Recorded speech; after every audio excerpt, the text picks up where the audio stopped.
Bueno, buenas tardes, ¿cómo le va? Sí. Bueno, yo había enviado un PDF en primer lugar sobre lo último que fuimos dando, ¿sí? Sobre la aparición del hombre en la Tierra. Dentro de ese PDF, cómo fue avanzando el hombre, ¿sí? En cuanto su evolución, hasta llegar al Homo sapiens que somos hoy en día nosotros. Por último, puso unas características de lo que es el paleolítico, el neolítico, y en un audio le había mencionado lo que es el mesolítico, ¿sí? Bueno, para redondear. Eh, la última etapa, que va a ser el neolítico, se va a denominar revolución neolítica. ¿Por qué? Porque es donde va a aparecer la revolución, se va a denominar porque es donde el hombre logró, ¿sí? Logró desarrollar dos actividades importantes que va a ser la ganadería y la agricultura. Recuerden que dentro del paleolítico el hombre era nómades, el hombre buscaba, tenía una economía de subsistencia, no tenía un lugar fijo, cazaban animales gigantescos, recolectaban semillas. En cambio aquí el hombre, después de todo lo que se ha producido en el planeta Tierra, que yo le había mencionado en el PDF, el hombre va a decir, no, pará, no existe más el mamut, ya no existe ya no hay tantos animales. Entonces comienzan a buscar un lugar, ¿sí? Y comienzan a llevar a cabo las dos actividades, la agricultura y la ganadería, ¿sí? A la vez hay que resaltar que el hombre, como yo había mencionado, deja de ser nómades para ser sedentario, ¿sí? Porque dentro del sedentarismo, el hombre del neolítico se va a instalar en lugares fértiles, ¿sí? ¿Qué es lugar fértil? Cerca de ríos, cerca de tierra fértil para su producción, para que crezcan pasto para la ganadería, ¿sí? Bueno, en primer lugar, estos hombres neolíticos, ¿sí? Se van a instalar en la denominada. Bueno, chicos, como habíamos hablado en el video anterior, dije que las principales civilizaciones se van a ubicar en el cercano oriente, ¿sí? Aquí es donde se juntan los tres continentes, Europa, Asia y África, ¿sí? Debido a sus particulares condiciones ambientales, fue el escenario geográfico más importante donde van a florecer las primeras civilizaciones, ¿sí? Como la Mesopotamia, Egipto, ¿sí? Entre otras. ¿Por qué?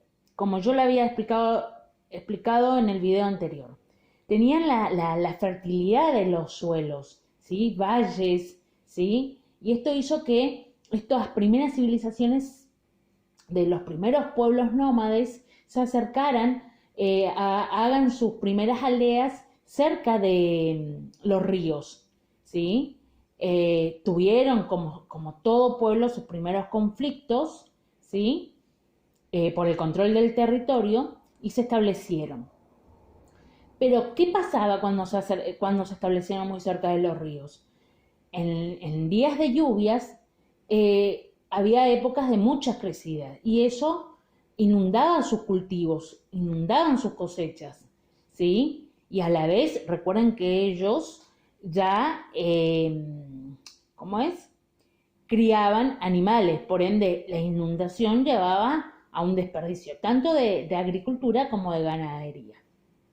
Esto hizo que estas primeras civilizaciones construyeran canales de riego y otras construcciones para conducir el agua a las nuevas formas de cultivo, ¿sí? Con el tiempo, las primitivas aldeas que yo mencioné, que fueron los pueblos nómades, se van a transformar en las grandes ciudades, ¿sí? Muchas van a lograr el dominio, extender el dominio político y económico sobre el resto de los centros urbanos más pequeños, ¿sí? Estos procesos fueron muy comunes por eso vuelvo a mencionar, en el cercano oriente, en los ejemplo básico, volvemos a mencionar la Mesopotamia y Egipto. Bueno, chicos, ¿cómo están? Bueno, llegamos por fin a la civilización mesopotamia, ¿sí? La Mesopotamia, como habíamos dicho, se ubica en el cercano oriente. Actual territorio hoy es Irak, ¿sí? ¿Qué significa? Significa entre ríos. ¿Por qué? Porque se va a ubicar justamente la Mesopotamia entre dos ríos importantes, el Éufrates y el Tigris, ¿sí? También se va a conocer la civilización de la Mesopotamia como la Baja Mesopotamia y la Alta Mesopotamia. Esta civilización es importante en la historia porque va a ser la cuna de la civilización humana. ¿Por qué? Nos vamos a preguntar, ¿por qué va a ser la cuna de la civilización humana? Porque es donde va a ser la primera civilización donde los pueblos nómades, como mencioné anteriormente, que van a habitar esta zona y van a desarrollar, ¿sí?, una cultura diversa, que hasta el día de hoy, hasta actualmente, hasta nuestros días, nos influye, ¿sí? Como la escritura, en primer lugar ellos van a hacer una escritura uniforme, ¿sí?, que van a hacer a través de símbolos, ¿sí?, van a hacer con una tablilla de arcilla y unas varillas de bambú que tenían en su punta media triangular. Con eso hacían las escrituras, en primer lugar. La matemática, la astronomía, los ladrillos, que esto van a comenzar a construir las primeras edificios, ¿sí?, y la rueda, ¿sí? Acá hay que recordar que sigue el arado, entre otras cosas, ¿sí? Va a ser, en un principio, va a ser ciudades autónomas o estados independientes, autónomas, que cada ciudad va a tener su propio gobierno.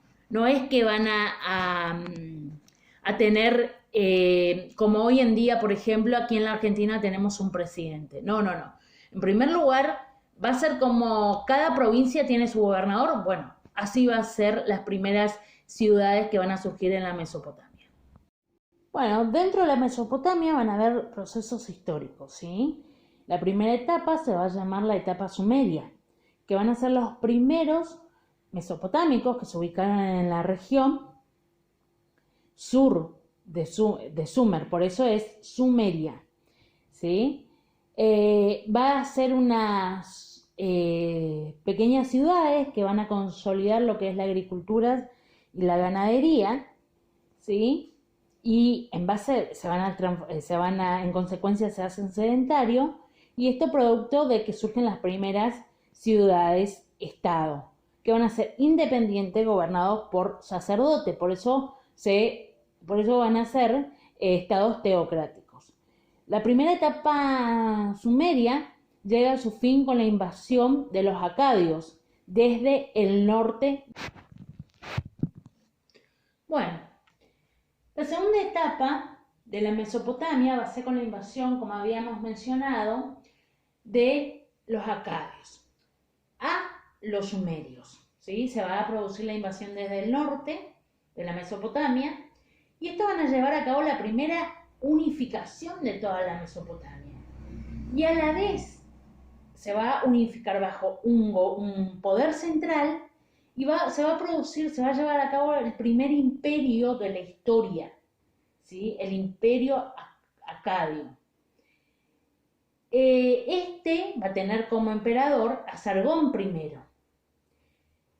Sargón va a expandirse, va a llevar adelante un buen momento en esta segunda etapa acadia, pero los que le van a reemplazar a Sargón, los gobernantes que van a seguirle, van a seguir, digamos, querer mantener un imperio fuerte, pero va a llegar a una etapa en decadencia. Y es aquí donde los sumerios quieren volver a recuperar el poder de su territorio y llevan a cabo el denominado renacimiento sumerio, ¿sí?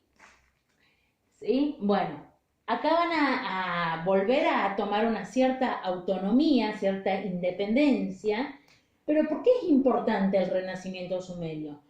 Porque es donde nuevamente los sumerios van a inyectar o a llevar a cabo o a llevar adelante en la Mesopotamia nuevos aportes culturales. ¿Cuáles van a ser estos nuevos aportes culturales? Primero, la literatura, ¿sí? Va a surgir los poemas como la creación que se puede ver en la Biblia, cuando habla la Biblia de la creación del cielo, las estrellas, bueno. Y el primer código de leyes, el código de Ur-Nammu.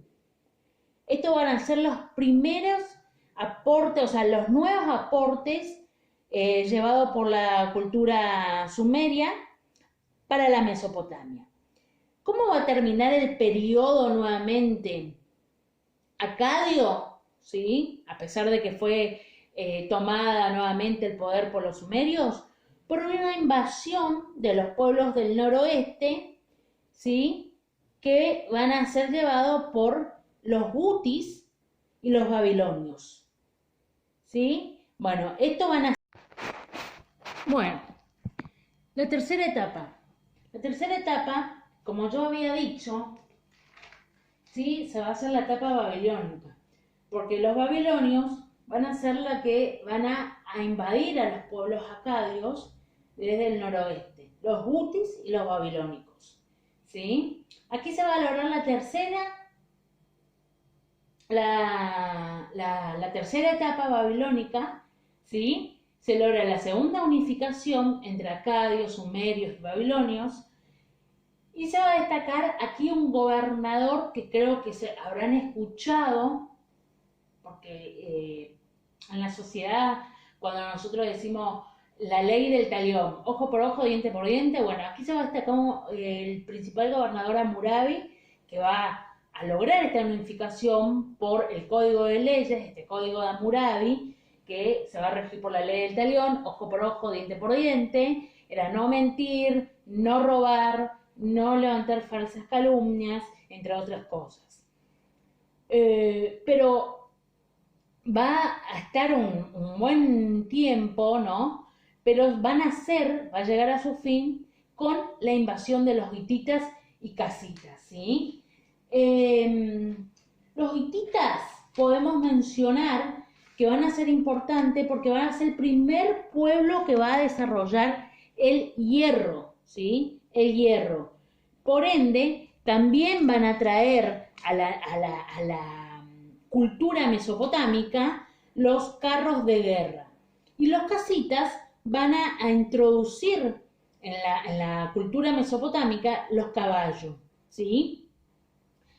Bueno, como sabemos, con la invasión de los hititas y casitas, ellos van a apoderarse de la Mesopotamia y fueron dejando sus conocimientos del hierro, del carro de guerra, de los caballos, de la cultura de la guerra, porque los hititas hay que tener en cuenta que eran un pueblo de carácter militar expansivo, ¿sí?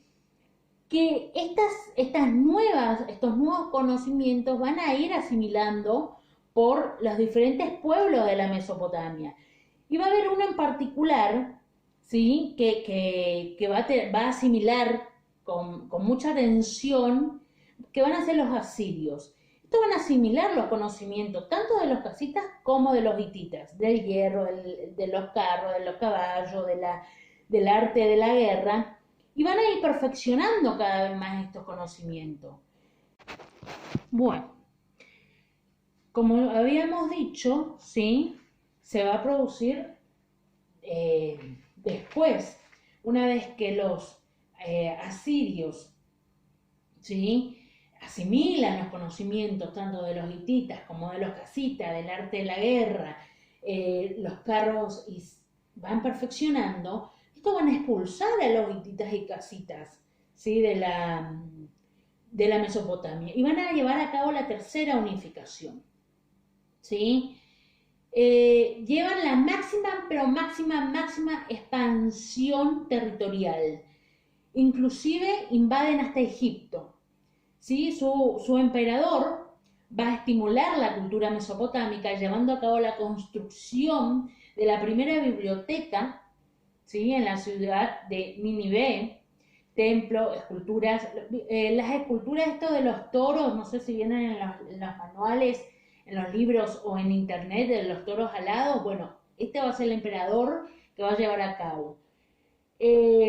Bueno, va a ser un emperador que se va a dedicar todo su tiempo al arte de la guerra, va a ser conocido por el arte de la guerra, por la expansión masiva del territorio, pero va a llegar a su fin, ¿sí? Y va a llegar a su fin nuevamente porque los babilónicos quieren recuperar nuevamente su territorio y el poder.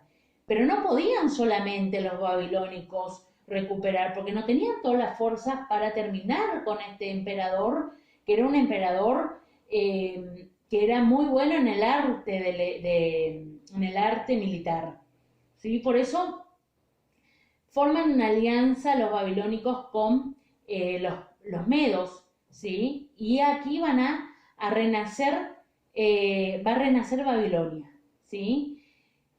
Y a la vez se va a producir la quinta etapa, ¿sí?, que va a ser la neobabilónica, ¿sí? Se va a producir también la cuarta unificación, van a recuperar la riqueza babilónica, logran el apogeo de la Mesopotamia, y es aquí donde el emperador, ¿sí?, va a construir los conocidos, porque seguramente habrán escuchado, los jardines colgantes de Babilonia y la torre de Babel. ¿Qué pasó acá? ¿Quién construye la torre de Babel? ¿Recuerdan?